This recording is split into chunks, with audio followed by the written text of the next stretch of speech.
जब रीना के मौसी की डिलीवरी होने वाली थी तो रीना अपने मौसी के घर गई और काफ़ी दिनों बाद रीना अपने मौसी के घर गई हुई थी और रात के करीब 12 बज रहे थे।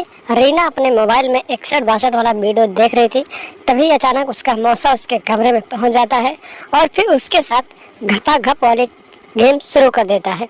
नमस्कार दोस्तों, स्वागत है आप सभी का हमारे एएसएन क्राइम अफेयर चैनल में। दोस्तों, एएसएन क्राइम अफेयर चैनल को आप सभी लोग सब्सक्राइब कीजिए, वीडियो को लाइक कीजिए और वीडियो को ढेर सारा शेयर भी कीजिए।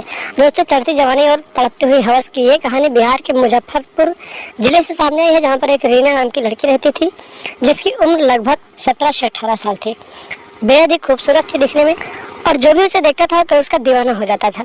रीना की धीरे धीरे उम्र बढ़ती गई और उसकी ख्वाहिशें भी बढ़ती गई। उसके माता पिता ने उसको एक मोबाइल लेकर दे दिया था क्योंकि वो घर में कुछ पढ़ी लिखी थी और उसके पिता जो थे एक भट्टे पे नौकरी करते यानी मजदूरी करते थे। मजदूरी का जो पैसा मिलता था घर चलाते थे और उन्हीं पैसों से उनका पूरा परिवार अच्छे से रहता था। इसी तरीके से दिन बीतते जा रहे थे और रीना को जब मोबाइल मिल गया तो कोई भी काम होता था तो मोबाइल में फ़ोन करना होता था या कुछ भी करना होता था।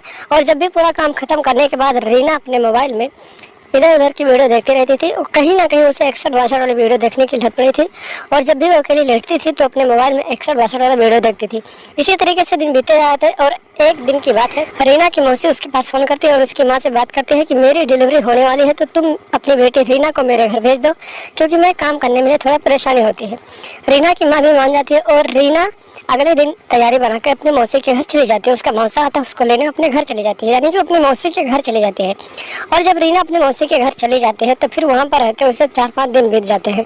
अच्छे से अपनी मौसी का ख्याल रखती है और कहीं ना कहीं जो भी काम लगता है तो उसका काम करती रहती है और रोज रात को काम खत्म करने के बाद अपने बिस्तर पर लेटती है और अपने मोबाइल में 61-62 वाला वीडियो देखती रहती है।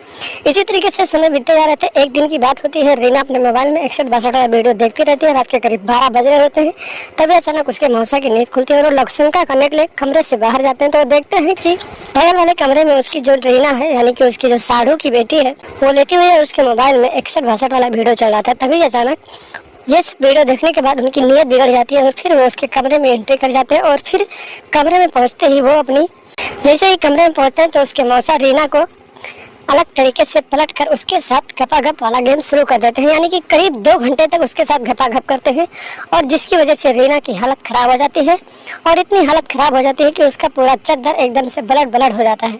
और उसके बाद करीब 2 घंटे तक जब इतना सारा होता है तो रीना रोती रहती है, चीखती रहती है, तड़पती रहती है, लेकिन उसके मौसा उसे नहीं छोड़ते हैं और फिर 2 घंटे के बाद उसे छोड़कर वो अपने कमरे में चले जाते हैं। जब सुबह होती है, रीना उठती है तो कुछ लगड़ा रही होती है तो उसकी मौसी जब देखती है तो उससे पूरी बात पूछती है तो रीना जो होती है पूरी कहानी अपनी मौसी को बता देती है और उसके बाद उसकी मौसी जो होती है उसके मौसा को डांटती है और फिर अपनी बहन के पास फ़ोन करती है और कहती है कि जो भी हुआ मेरा काम खत्म हो गया, अपनी बेटी रीना को अपने घर बुला लो।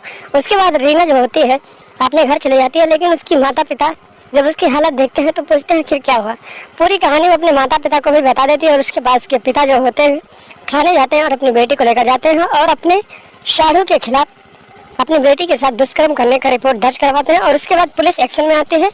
उसके बाद रीना की मौसा को हिरासत में लेती है और फिर आगे की कार्रवाई के लिए उन्हें जेल में डाल देते हैं। तो दोस्तों, इस तरह के हवस के पुजारी आपके आसपास भी होंगे। आप उन लोगों से सावधान रहें, सतर्क रहें और उन्हें अपने घर ना आने दें और अपने घर की बहन बेटियों को कहीं ना जाने दें जिसकी वजह से आपके साथ भी ऐसा हो सके।